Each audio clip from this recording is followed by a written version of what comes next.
Salut à tous, je suis de retour pour une nouvelle vidéo. Ça faisait un certain temps que j'en avais pas fait une.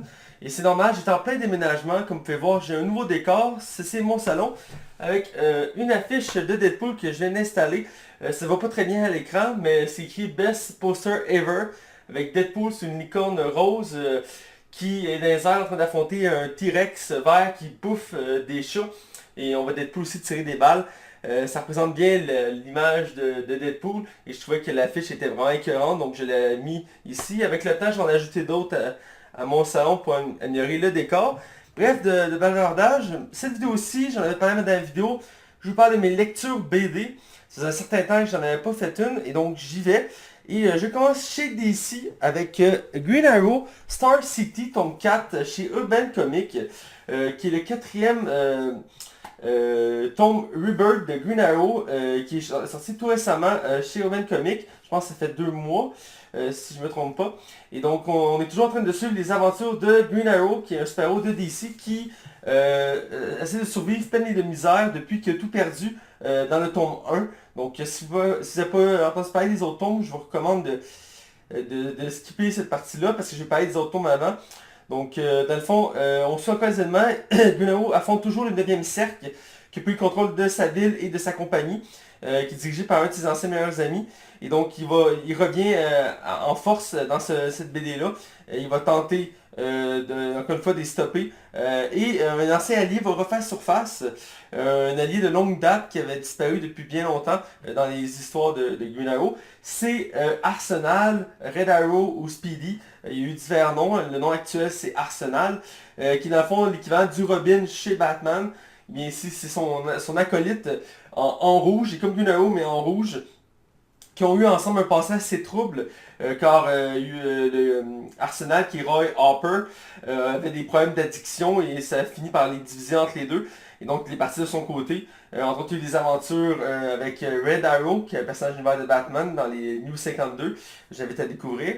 Et donc, il est de retour ici, il vient en ville régler un problème qui le concerne lui-même, mais Green Arrow va venir l'aider. Et finalement, ils vont s'entraider pour le bien de la ville et aussi pour essayer de recoller les morceaux entre les deux. Et vraiment, ça, j'ai beaucoup apprécié ça. C'est deux personnages que j'aime beaucoup, Green Arrow et Arsenal. Je trouve que les deux sont très intéressants. Arsenal est comme une version de Green Arrow plus agressif, plus impulsif, qui fait en sorte que ça fait un bon complément à son duo. Green Arrow est toujours intéressant à suivre, il est toujours à tenter de sauver sa ville, il est toujours plus motivé. On va creuser aussi dans ses origines du personnage de Green Arrow un peu plus. On va découvrir l'origine de sa ville, de lui, de sa famille.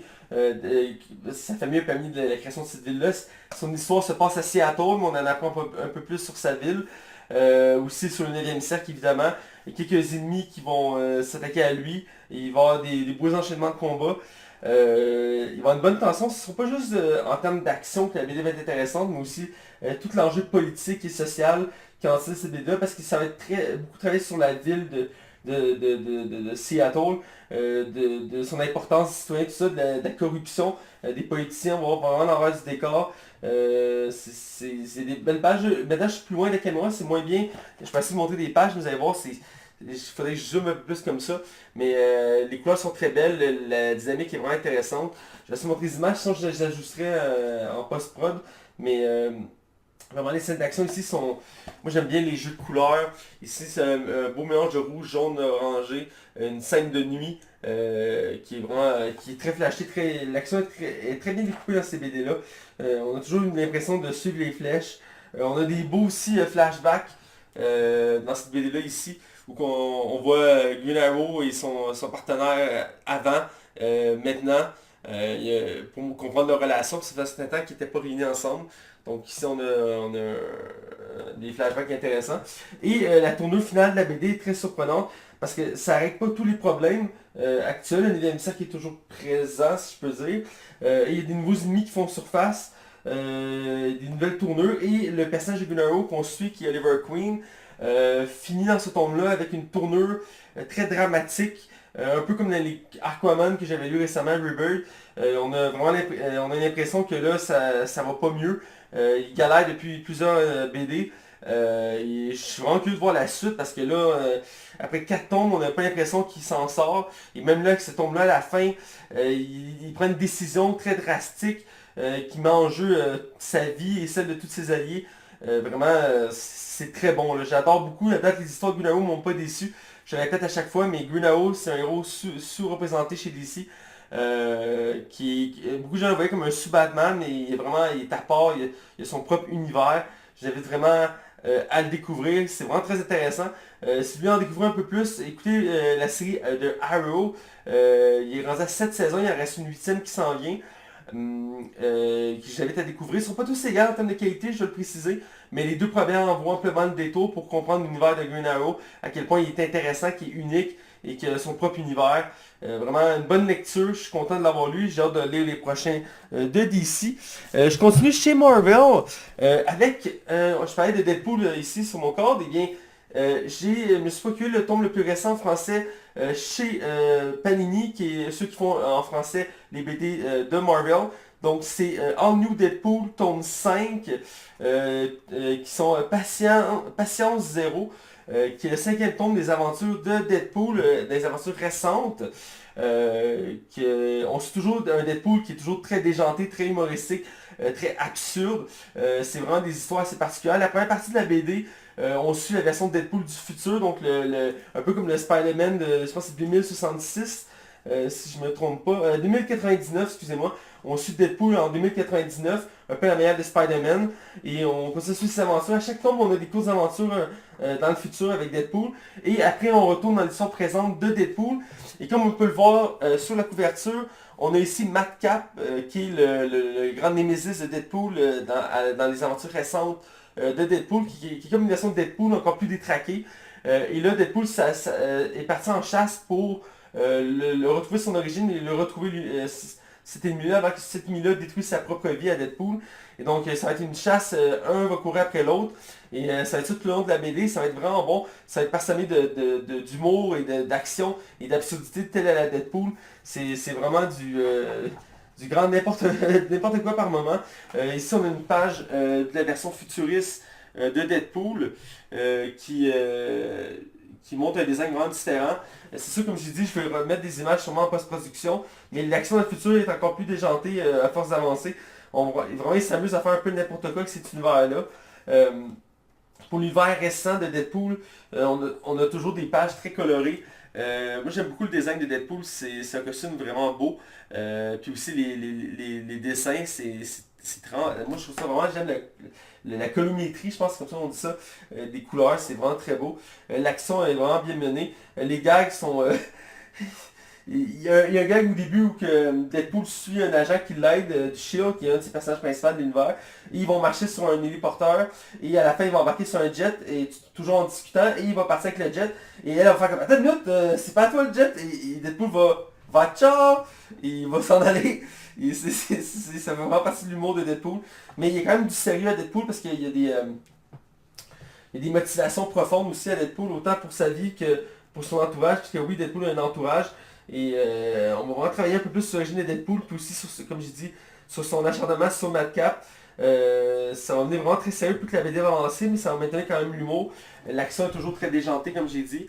Et on est très marqué par l'histoire. La BD finit sous une relance, dans le sens que on s'attend encore à plus pour la suite de cet univers-là.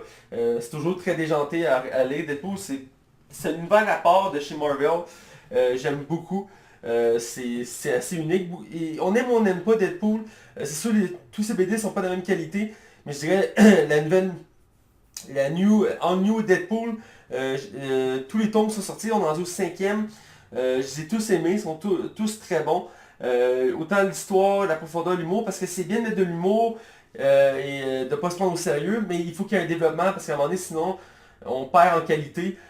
Ici, ils réussissent quand même à maintenir quelque chose d'assez bien. C'est pas le truc hyper profond, mais il y a un enjeu intéressant et ça me donne le goût de continuer à découvrir l'histoire de Deadpool. J'ai vraiment hâte de continuer à aller.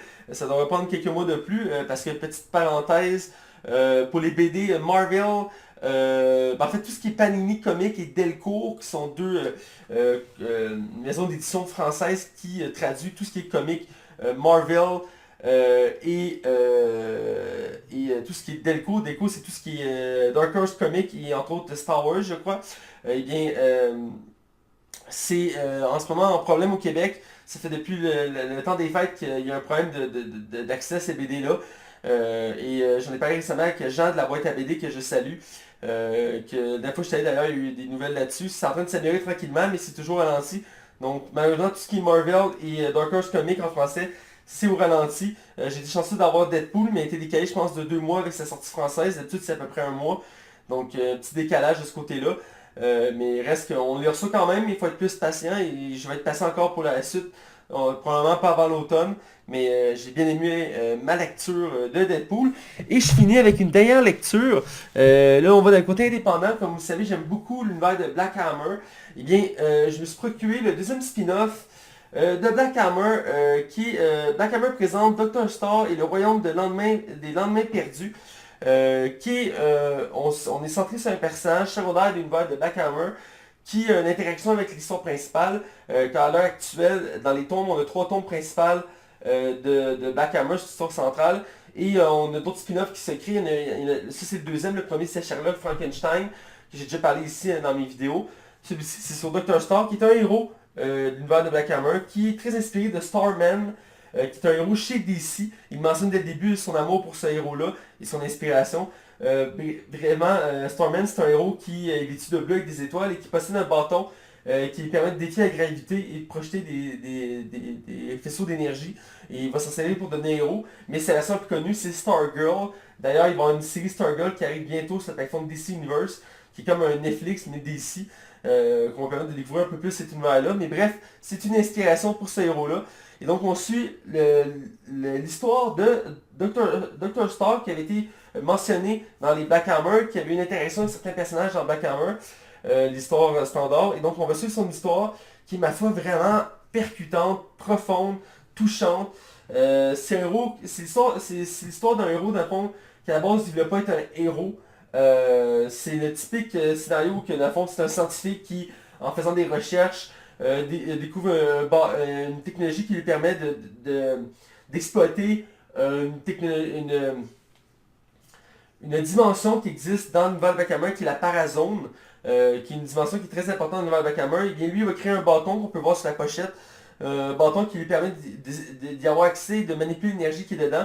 Et ça va permettre de devenir un super-héros sans le vouloir. Il va embrasser ce côté-là super-héros, il va devenir super-héros et aider les autres héros de l'univers de Black Hammer, qu'on connaît déjà de l'univers de Black Hammer.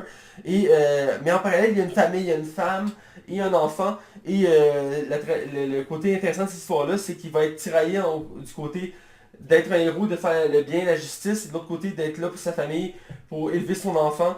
Et il va vraiment tenter de trouver le juste milieu. Et c'est pas une histoire très joyeuse en soi.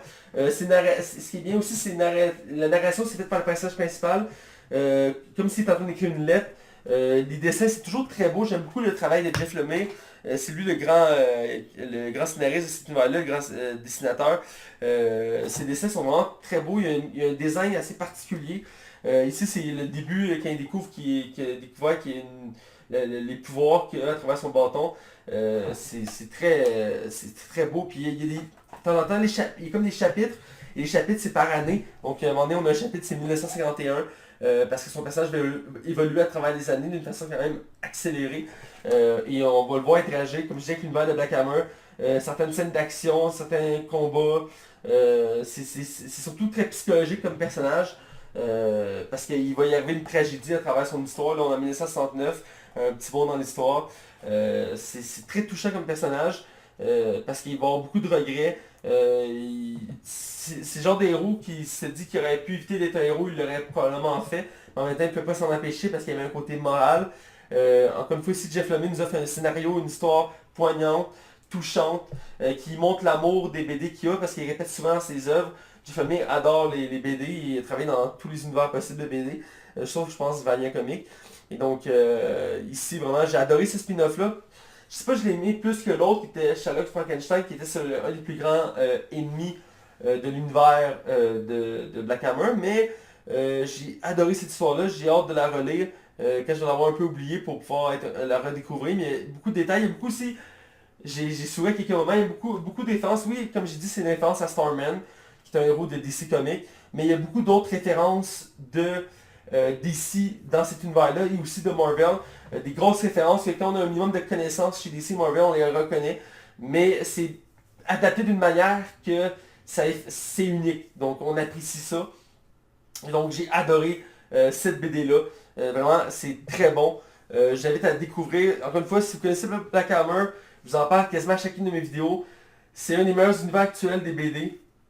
C'est très bon. Et je me suis à tel point que, écoutez, c'est mon vendeur, encore une fois, Jean, la boutique de la boîte à BD, qui me l'a mis de côté. Je ne savais même pas que c'était sorti. Par contre, cette version-là est juste en anglais pour l'instant, mais c'est tout chaud. Ce que je vous ai montré, Dr. Star, c'est chez Urban Comics, donc c'est en français. Mais bon, là, j'ai sauté sur l'occasion. D'habitude, j'attends, mais là, j'en ai profité, j'ai sauté sur l'occasion. C'est la prochaine lecture que je vais lire bientôt. C'est de Quantum Age. C'est par Jeff Lemire encore une fois. C'est dans l'univers de Black Adams et de Black Adams. Je dis Black Adam, surtout Black Hammer, excusez-moi. Black Adam étant un méchant dans l'univers de DC. Je suis un peu fatigué. Et donc c'est l'univers de Black Hammer, mais dans le futur. Donc on va, on va voir le point de vue futuriste de cet univers-là.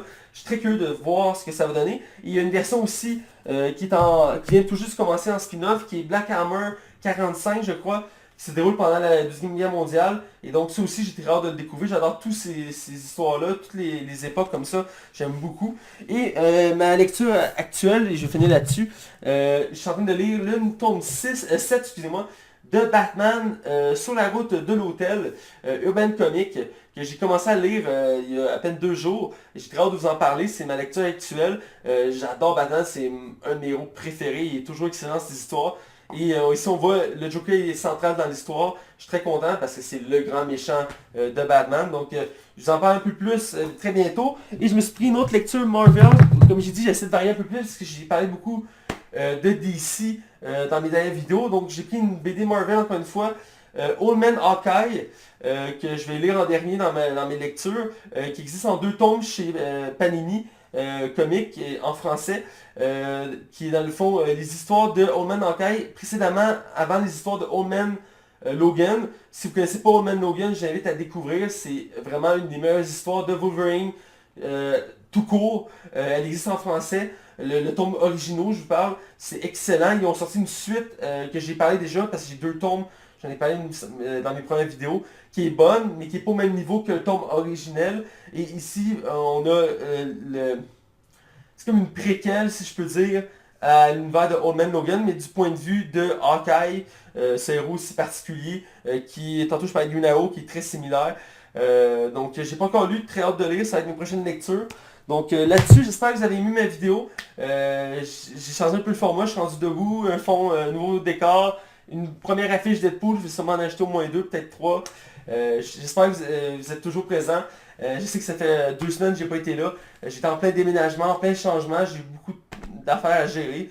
J'espère revenir régulièrement pour vous. Et n'hésitez pas à commenter, à liker, à partager mes vidéos. Venez sur ma page Facebook, je mets tant les informations là-dessus. De Matt Bellec 2.0, YouTube de Matt Bellec 2.0. En ce moment, j'ai juste ces 2 plateformes-là. Je pense que c'est quand même très bien. Donc, j'ai très hâte de vous lire, d'entendre vos commentaires. Et là-dessus, je vous souhaite de bonnes lectures. Et à une prochaine vidéo qui devrait pas tarder encore une fois. Je pense que je vais être de retour à partir de maintenant. Donc, ciao, bye!